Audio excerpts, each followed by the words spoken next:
Улсын их хурлын дарга эрхэм гишүүдээ Монгол Улсын их хурлын гишүүн Б уянга Д иргэдэл Г хос баяр нараас 2025 оны 7 дугаар сарын 2-ны өдөр Улсын их хурлд өргөн мэдүүлсэн шинжлэх ухаан технологийн тухай хуульд нэмэлт өөрчлөлт оруулах тухай хуулийн төсөл болон хамт өргөн мэдүүлсэн хуулийн төслүүдийн анхны хэлцүүлгийг Улсын их хурл 2026 оны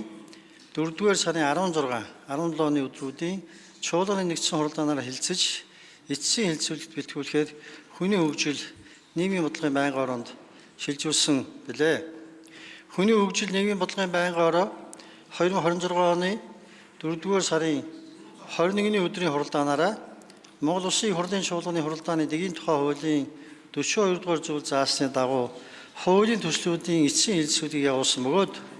эцсийн хэлцүүлэгт бэлтгэсэн төсөлтэй холбогдуулан Улсын их хурлын гишүүдээс асуулт асууж санал гаргаагүй болно. Нэгдсэн хурлааны анхны хэлцүүлгээр олонхын дэмжлэг авсан саналыг хуулийн төслийн холбогдох зүйл, хэсэг, заалтад нэмж тусган хэл найруулга, дистраалал, зүйл, заалтын дугаарыг нийцүүлэн өөрчилж